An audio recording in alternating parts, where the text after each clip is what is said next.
오늘 말씀은 요한복음 1장 1절부터 18절까지 말씀인데, 마태복음, 마가복음, 누가복음, 요한복음은 예수님의 삶, 생애에 대한 이야기들이 기록되어져 있는 책입니다. 그런데 마태복음과 마가복음과 누가복음은 조금 그래도 이해가 쉬워요. 이 네 개의 복음서 가운데 가장 어려운 복음이 요한복음입니다. 왜냐하면 이 사도 요한이 주후 90년경에 기록한 책인데, 성경인데, 에베소에 가 있었거든요. 에베소에. 그래서 에베소에 있으면서 예루살렘과 유대를 중심으로 해서 일어났던 예수님의 사역을 누구에게? 이 이방인 헬라 사람들에게 전해줄 목적으로 썼어요. 그러다 보니까 헬라 철학의 이야기들, 왜 헬라인들이 들으면 이해가 돼야 되잖아요. 동족 유대인이 아니라 이방인인 헬라 사람들에게 예수가 그리스도라고 하는 것을 전해야 되니까, 이 헬라사 문화에서 로마 제국에서 사용되어지는 철학과 이론과 언어들이 그대로 요한복음에 툭툭 튀어나오고 있어요. 그래서 그런 배경을 알지 못하고 요한복음을 읽으면 이게 도대체 무슨 이야기인지 이해하기가 어려운 책이 요한복음입니다. 사도 요한은 예수님께 부름받은 12명의 제자 가운데 나이가 가장 어렸습니다. 가장 어렸어도 한 15살 전후에, 왜냐하면 이때는 장가를 가는 나이거든요. 유대 문화에서 여자들은 12살 초경이 시작되면 시집을 가고, 남자들은 13살 이상이면 장가를 가던 그러한 시대였기 때문에 사도 요한이 가장 나이가 어렸는데 15살 전후입니다. 그런데 예수님의 제자들이 다 순교를 했는데 사도 요한은 100살까지 살았습니다. 가장 장수한 제자가 바로 요한입니다. 물론 사도 요한도 11대 도미티안 황제에 의해서 많은 박해를 받았어요. 에베소에서 끝까지 예수를 그리스도로 고백하니까 너 예수 부인 안 하면 죽인다고. 아니, 난 그래도 평생을 살면서 하나님이 단 한 번도 나를 버리지 않았는데 내가 어떻게 이제 와서 주님을 내가 버리냐. 나는 끝까지 예수님밖에 모른다. 그래서 로마로 잡혀가잖아요. 로마로 잡아가가지고 황제가 보는 앞에서 장작을 싸놓고 거기다가 불을 땡겨서 기름을 붓고 불을 질러서 불태워 죽이려고 그랬는데, 이게 갖다 붙들어 묶어놓고 불만 붙이려고 그러면 불이 그 관리들을 불태워가지고 실패를 하고 말았어요. 그래서 이번에는 안 되겠다. 뜨거운 물에 팔팔 끓여 죽여야겠다. 그래서 큰 가마솥에 기름 붓고 팔팔 끓여가지고 그 안에다가 집어넣으면 죽을 줄 알았더니 그냥 그 안에서 그냥 가만히 얌전히 있는 모습을 보고, 그러니까 이번에는 황제가 야 요한 너 이리 와. 그리고 저녁에 식탁에 초청을 해가지고 이 독이 든 그 음료수를 줬는데, 이 요한이 이걸 받으니까 연기로 확 변해가지고 그냥 다 실패했어요. 그러니까 황제가 얼마나 두렵겠어요. 왜? 불로도 물로도 죽일 수 없는 이 사람을 독으로도 어떻게 합니까? 그래서 어떻게 했냐면 에베소에서 남서쪽으로 70km 떨어진 바다 반모섬이라고 하는 곳에 이 죄인들을 보내는 섬에다가 강제 유배를 시켜버린 거예요. 그래서 그곳에서 2년 정도 그곳에서 있다가 도미디안 황제가 죽은 다음에 다시 에베소에 와서 목회를 했습니다. 그래서 이 반모섬에 귀양가 있을 때 하나님이 보여주신 환상과 음성을 듣고 기록한 책이 요한계시록이고요. 그래서 가기 전에 쓴 책이, 귀양 가기 전에 쓴 책이 요한복음입니다. 그래서 가장 젊을 때 예수님께 부름받았지만 가장 마지막까지도 순교를 당할 기회가 있었지만 하나님이 그 생명줄을 붙잡아 주셔서 자연사했던 제자가 바로 요한입니다. 그러나 요한의 형제가 누굽니까? 야고보입니다. 야고보는 12제자 가운데 첫 번째 순교자가 됐어요. 가룟 유다는 스스로 목을 매서 죽었고, 그리고 나서 11명의 제자에 마띠아가 들어와서 12이 됐는데, 사도 요한의 형이었던 야고보는 헤롯에 의해서 칼로 목베임을 당해서 순교를 당하게 됩니다. 오늘 사도 요한은 우리에게 예수님은 누구신가? 예수님은 하나님의 아들이었다. 예수님은 곧 하나님이라고 우리에게 소개를 하는데, 첫 번째는 예수님은 어두운 이 세상에 빛으로 오신 분이다 라고 소개합니다.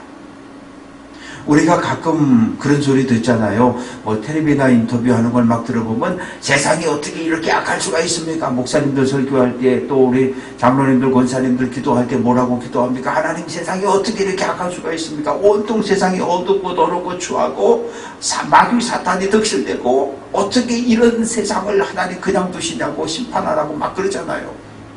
그러니까 우리가 살고 있는 세상은 그냥 어둠인 거예요. 어둠이에요. 우리가 살고 있는 세상이 에덴 동산이 아니고, 우리가 살고 있는 이 땅이 천국이 아니에요. 우리가 살고 있는 이 땅은 마귀도 사단도 악한 영들도 귀신들도 온갖 악인들이 득세하는 세상이 우리가 살아가는 이 땅이에요. 제가 한번 여쭤볼게요. 착한 사람이 부지런할까요? 악한 사람이 부지런할까요? 악한 사람이 착한 사람들보다 훨씬 더 부지런해요. 왜? 밤에 잠도 안 자요. 어떻게 하면 저것을 내 것으로 빼앗아올 수 있을까? 어떻게 하면 저놈을, 악을 행하는 사람들은 밤잠도 안 자요. 그리고 날이 밝으면 곧바로 가가지고 악을 행한단 말이에요. 근데 착한 사람들은 어떻게 살아요?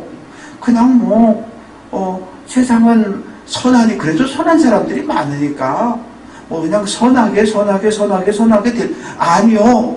그런 세상이면 얼마나 좋겠어요. 우리가 살고 있는 이 땅은 하나님이 통치하는 나라이지만 동시에 악이 득실되는, 사탄이 우르렁거리고 우는 사자처럼 다니면서 삼킬자를 찾고 있는 이런 세상을 우리가 살고 있기 때문에 착한 사람이 늘 당하는 세상이 우리가 살아가는 이 세상이에요. 어둠입니다. 그래서 예수님이 우리에게 뭐라고 그러셨어요? 너희는 세상에 뭐라고요? 빛이라고요. 우리 보고 예수님이 빛이 되래요. 이 세상이 밝으면 우리가 이 세상에 빛이 될 이유가 있어요? 없어요? 없어요. 이 세상이 밝으면 우리가 이 세상에 빛 노릇할 이유가 없어요. 왜? 밝은데 왜 빛을 합니까? 이 세상이 어둡기 때문에 우리에게 빛이 되라는 거예요. 그런데 빛이 그냥 나옵니까? 태워야 되잖아요. 이 초가 빛을 발하려면 자기 몸뚱아리를 태워야 되잖아요. 누군가 성도가 희생하고 헌신하고 봉사하는 것이 없으면 빛이라고 하는 건 만들어낼 수가 없어요. 만들어낼 수가 없어요. 제가 장례식 가면 꼭 오늘도 어제 우리 최동순 권사님 부군 되시는 정영목 성도님이 갑자기 세상을 떠나셨어요. 정말 갑자기예요. 점심 같이 드셨고요.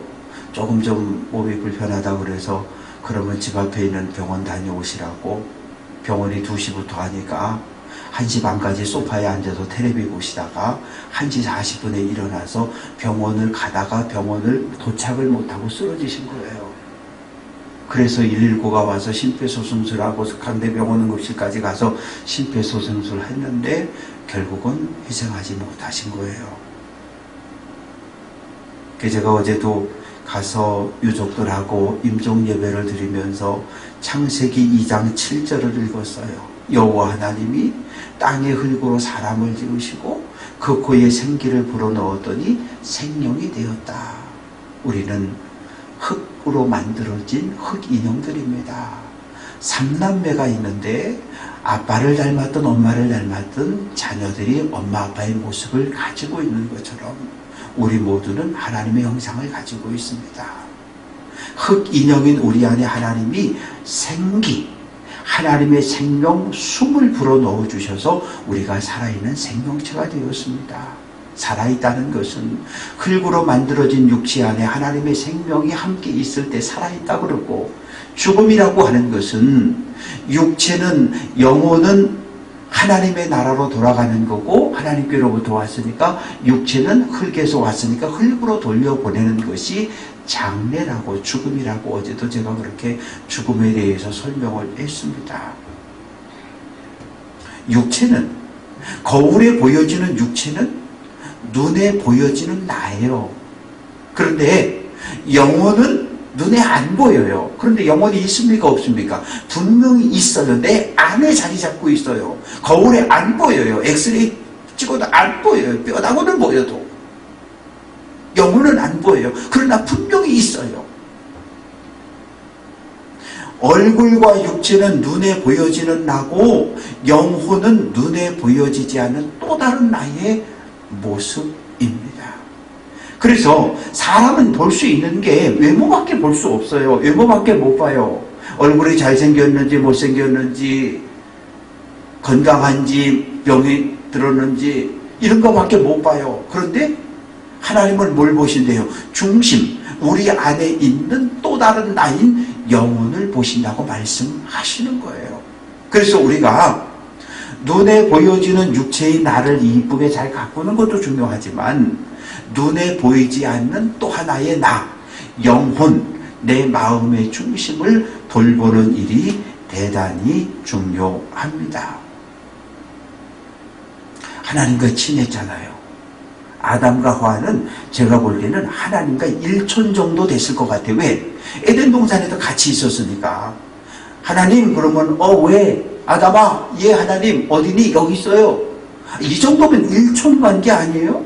얼마나 가까운 관계입니까? 부르면 대답하고, 늘 에덴 동산에서 하나님이 걸어오는 발자국 소리가 들리네? 얼마나 가까운 관계예요. 그런데 어떤 문제가 생겼습니까? 죄를 졌어요.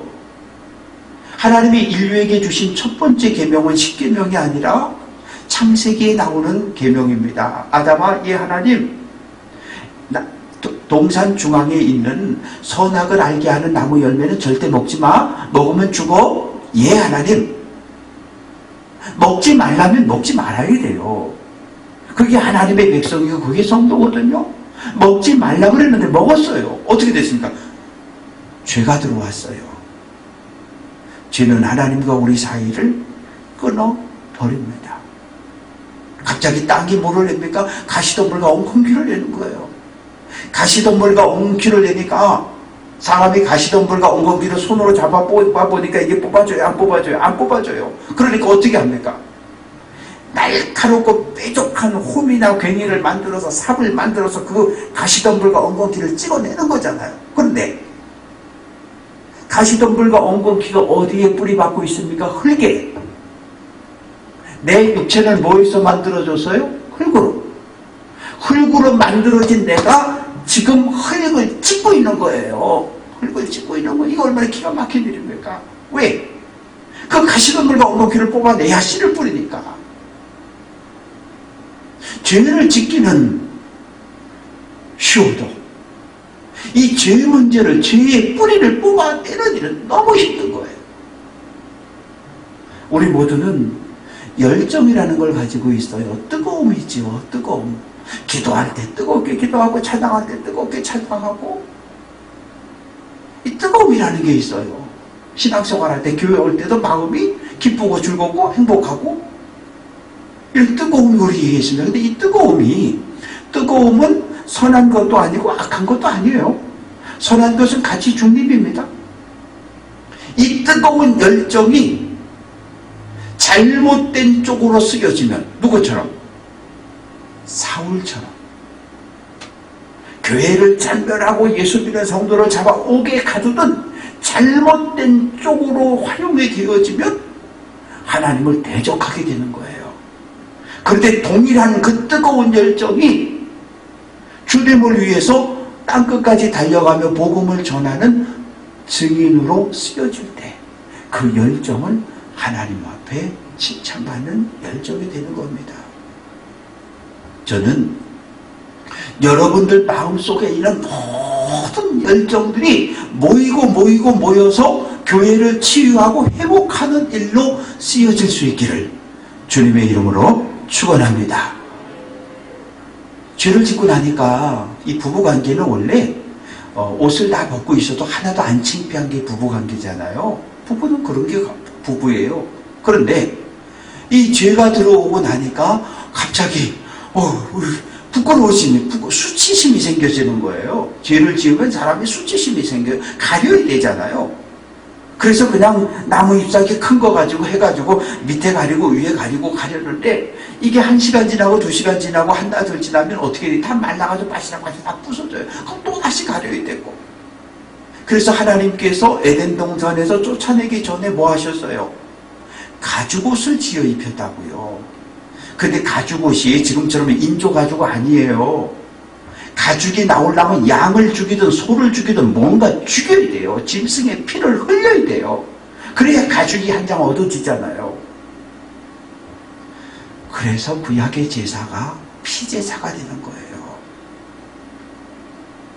하나님이 인간의 벌거벗음 수치를 가릴 목적으로 아무 죄 없는 양을 잡으셔서 옷을 만드셨거든요. 그 양이 피를 흘리고 죽었거든요. 그래서 구약의 모든 제사는 반드시 피가 따라가야 하는 거예요. 예수님 당시의 사람들도 여전히 죄 문제를 해결하지 못했어요. 그래서 예수님이 이 죄 문제를 해결하러 이 땅에 오셨는데 5절 말씀 보니까 빛이 어둠에 비치되 어둠이 깨닫지 못했다. 이 빛은요 바늘구멍 하나만 있어도 뚫고 나갑니다. 빛은 그만큼 강해요.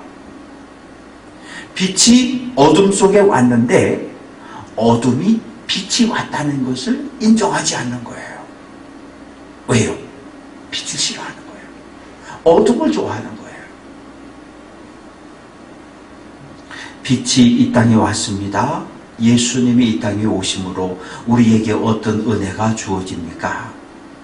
하나님의 자녀가 되는 권세가 우리에게 주어졌습니다. 어떻게 하면?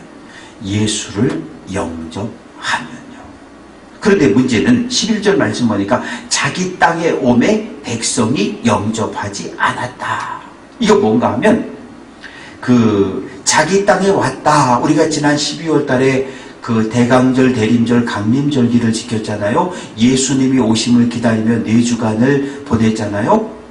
예수님이 오시는 것을 기다리는 거예요. 그러면 예수님이 오셨어요. 성탄절은 뭐 하는 거예요? 예수님을 영접하는 거잖아요. 예를 들어서 춘천시청에 그 시장님이 계시고 이제 이렇게 도청으로 하십시다. 도청에 도지사가 있고 국과장들이 있고 쫙 있잖아요. 그런데 어느 날 예를 들어서 대통령이 춘천 강원도청을 오신다. 그러면 도지사가 자기 집무실 자기 의자에 딱 앉아가지고 대통령 올 때까지 가만 기다릴까요? 절대 그렇지 않아요. 옛날 같으면 어디까지 나갔을 것 같아요?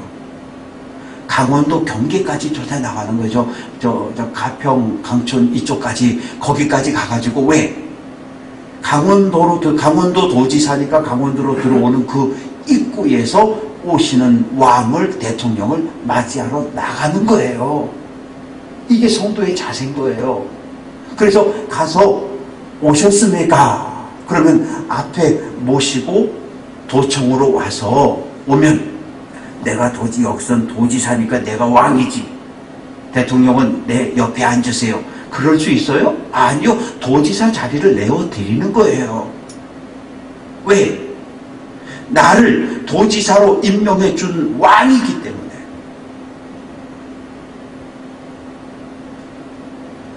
왕이, 대통령이 강원도 춘천 땅에 왔는데 남의 나라 온 겁니까? 아니잖아요. 내가 다스리는 내 땅에 온 거예요. 강원도민 전체는, 춘천 시민 전체는 누구예요? 이 대통령의 다스림을 받는 백성들이란 말이에요. 그러면 길가에 쫙 시민 도민들이 쫙 서가지고 막 손을 흔들면서 우리 대통령 오셨다고 환영해 줘야 되는 거예요. 근데 예수님이 오셨잖아요. 유대인의 왕으로 이 땅에 오셨잖아요. 오셨는데 이 땅에 있는 백성들이 영접을 안 하는 거예요. 대제사장도 바리새인도 서기관도 율법학교도 어느 누구도 예수님을 유대의 왕으로 영접하지 않는 거예요. 어떻게 했어요? 십자가에 못 박아 죽였다고요. 아니, 세상에 이런 법이 어디 있어요? 왕이 오셨는데 그 왕을, 하나님의 아들을 영접하지 않고 죽인다? 그러면 어떻게 되는 거예요? 하늘나라 임금께서 천군 천사 보내셔도 그냥 다 그 땅에 살아가는 사람들을 심판하시고 멸망하시는 겁니다. 사랑하는 성도 여러분, 우리는 어떤 사람들입니까? 어둠 속에 빛으로 오신 예수 그리스도, 우리는 그분을 우리의 주님으로 영접한 사람들이에요. 주님이라고, 우리가 예수님을 주님이라고 부르잖아요. 주님은 주인님의 줄임말이에요. 주인님이라는 건 누가 주인님이라고 부르는 거예요? 종놈이 노예가 부르는 거예요. 노예나 종은 늘 주인님 그렇게 부르는 거예요. 이 조선시대 사극을 보면 주인님 누가? 하인들이 쫓아다니면서 종들이 주인님 예 주인님 야 돌씨야 어디 가서 뭐 하고 와라 예 주인님 그리고 갔다 오는 거잖아요. 주인이라고 하는 것은 내 생명을 죽일 수도 있고 살릴 수도 있는 권한을 가지신 분이 주님인 거예요. 그래서 우리가 예수님을 내 인생의 주인으로 왕으로 영접한 사람들이 바로 우리들이에요. 그래서 우리는 내 생명의 주인 되신 예수님의 말씀에 철저하게 순종하는 삶을 살아가야 합니다. 주님께서 예 돌쇠야 예 너 오늘 어디 좀 갔다 와라. 아이 저 오늘 바빠서 못 가요. 내일 갈게요. 그러면 주인님이 가만둡니까? 얘들아 저놈의 새끼 멍석에 말아서 좀 패라. 우리는 아니요 라고 말할 수 있는 권한이 우리에게는 없어요. 우리에겐 아멘, 예, 오직 순종만이 있습니다.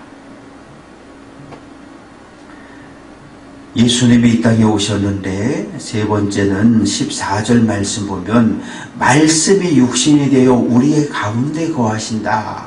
우리 가운데 거한다라고 하는 단어가 헬라어로 스케노인데 집을 졌다 그런 뜻이에요.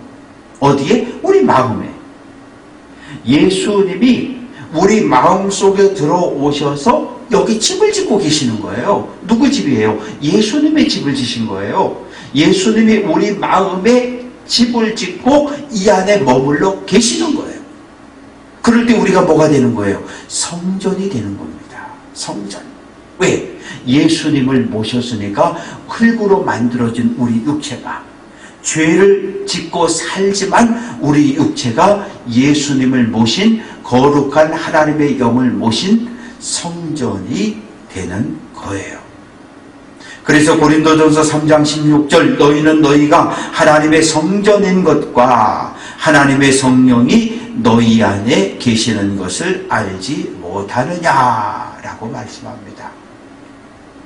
그런 생각을 해봤습니다. 성찬들을 보내면서 만약에 예수님께서 아기의 모습이 아니라 로마 황제의 모습으로 오셨다면 어땠을까? 인류 역사가 바뀌었겠죠. 아니 하다못해 헤롯 왕의 모습으로 이 땅에 오셨으면 어땠을까? 유대 총독의 모습으로 이 땅에 오셨으면 어땠을까? 십자가에 죽는 일은 없었을 거예요.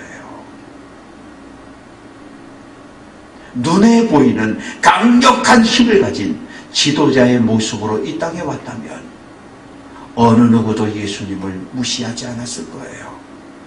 그러나 어린 아기의 모습으로 오셨어요. 어린 아기는요, 자기를 보호할 수 있는 힘과 능력이 1도 없어요. 엄마가 젖을 주지 않으면 아이는 굶어 죽어요. 아이는 할 수 있는 게 아무것도 없어요. 아무런 힘이 없는. 바로 그런 모습으로 예수님이 이 땅에 오셨어요. 사람 몸을 입고 오셨기 때문에 사람이 느끼는 모든 희로애락의 감정을 다 느끼셨어요. 예수님 배고픔, 굶주림도 느끼셨어요. 왜요? 성령을 받고 성령께서 예수님을 광야로 인도해서 마귀에게 시험을 받게 하시잖아요. 첫 번째 시험이 무엇입니까? 40일 동안 금식하는 거예요. 40일, 아니 3일만 굶으면 도둑질 안 되잖아요. 40일 굶으니까 예수님이 줄이셨다. 예수님 피곤하셨어요. 그래서 제자들 보고 얘들아 배 타고 건너가자. 그리고 배에 타셔가지고는 그냥 주무시는 거예요. 얼마나 피곤하셨는지. 근데 바다에서 잠을 잔다 이거 쉽지 않거든요. 그만큼 예수님 피곤하셨어요. 누가복음 19장 41절 말씀해 보니까 예수님이 예루살렘 성을 바라보시면서 눈물을 흘리셨어요. 예수님이 나사로의 무덤을 찾아가서 또 눈물을 흘리셨어요. 굶주리셨고 피곤하셨고 그리고 우셨던 예수님. 왜요? 사람의 몸을 입고 이 땅에 오신 하나님이시기 때문에요. 이제 성경은 우리에게 이야기합니다. 요한복음 3장 16절 하나님이 세상을 이처럼 사랑하사 독생자를 주셨으니 이는 그를 믿는 자마다 멸망하지 않고 영생을 얻게 하려 하심이라. 예수님이 이 땅에 온 목적은 십자가에 죽고 부활한 예수, 그 예수를 믿는 모든 사람에게 영원한 생명을 찾아주기 위해 이 땅에 오셨습니다. 사랑하는 성도 여러분, 내가 내 인생의 주인이라면 우리는 하나부터 10까지 모든 문제를 내가 다 해결할 수 있어야 해요. 그런데 우리는 내가 내 인생의 주인이 아니기 때문에 내 삶에 생겨지는 많은 문제들, 부부간의 갈등, 고부간의 갈등, 자녀들과의 갈등, 성도들과의 갈등, 우리는 풀어내지를 못합니다. 그래서 우리가 모든 문제를 누구에게? 주님께 맡겨드리는 거예요. 나는 할 수 없으니 해결해 달라고요. 믿음과 소망과 사랑과 그 중에 제일이 뭐라고요? 사랑이라고요. 믿음과 소망과 사랑 중에 가장 하기 힘든 게 뭘까요? 뭐가 힘들 것 같아요? 1번 믿음, 2번 소망, 3번 사랑. 몇 번이에요? 3번 손 들어보세요. 사랑이 제일 힘들다. 네. 믿음이 제일 힘들다. 네. 3번입니다. 왜? 믿음과 소망은 사람을 안 만나도 할 수 있어요. 믿음은 그냥 골방에 앉아서 주여 있습니다 하면 돼요. 소망은 무엇입니까? 나 혼자 소망을 품고 살아갈 수 있어요. 주님 내 삶의 주인으로 모시고 소망을 품고 하늘 천국에 대한 소망을 품고 나 혼자 살아갈 수 있어요. 근데 사랑은 혼자 할 수 있어요? 못해요? 혼자 못하는 게 사랑이에요. 부부간에 사랑이 가능하죠. 부모와 자녀 사이에 사랑이 가능하죠. 형제끼리 성도끼리. 사랑은 반드시 사람을 만나야 일어나는 감정이 사랑이거든요. 미움도 마찬가지고. 근데 사랑이 제일 힘들어요. 그래서 사도 바울이 믿음과 소망과 사랑 중에 제1은 사랑이라. 그만큼 어렵다는 이야기예요.